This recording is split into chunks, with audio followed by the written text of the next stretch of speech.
2 లక్షల లోపు రుణమాఫీ ఏకకాలంలో చేసిన ఘన చరిత్ర ఒక రేవంత్ రెడ్డి నాయకత్వంలోని కాంగ్రెస్ ప్రభుత్వానికి మాత్రమే చెల్లిందని మంత్రి సీతక్క అన్నారు.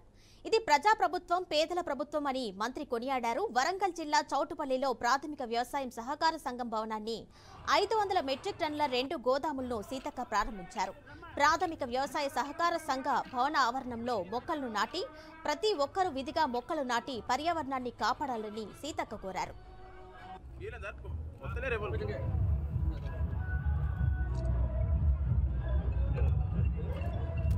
పేదలకు ఏది మేలైతుందో అదే ఆలోచించి మరి సీఎం రేవంత్ రెడ్డి గారు పథకాలను మేము ముందుకు తీసుకురావడం జరిగింది. ముఖ్యంగా ఉచితంగా బస్సు, ఎర్ర బస్సు ఎవరెక్కుతారు? 100కు 100% పేదవాళ్ళు, మధ్యతరగతి కుటుంబాలే ఎక్కుతాయి. కానీ మరి గతంలో ఫ్రీగా ఇయ్యలేకపోయిండ్రు. ప్రతి ఇంట్లో ఆడకూతురు ఉంటది, వారికి ఏదో ఒక లాభం జరగాలని మరి బస్సును ఫ్రీగా చేయడం జరిగింది. కానీ ఈరోజు మరి ప్రతి నెల 200 యూనిట్ల వరకు ఫ్రీగా కరెంట్ ఇచ్చి పేదింటి బిడ్డలకు న్యాయం జరిగే విధంగా, లబ్ధి జరిగే విధంగా మన ప్రభుత్వం నిర్ణయం తీసుకుంది. నెల రోజులలో లక్షలాది మంది రైతులకు 2 లక్షల రూపాయల లెక్క మాఫీ చేసినాం.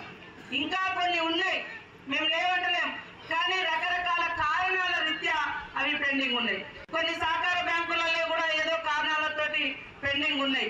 ఇంకా కొన్ని మరి పట్టాలు లేనటువంటి వాళ్ళు కూడా లోన్లు తీసుకున్నటువంటి వాళ్ళు, అలాంటి వాళ్ళే కానీ ఇంకా ఇతరత్ర కారణాలు ఉన్నాయి. అవి కూడా ప్రభుత్వం దృష్టిలో ఉన్నాయి. తప్పకుండా వాటిని కూడా మాఫీ చేయడం జరుగుతుంది.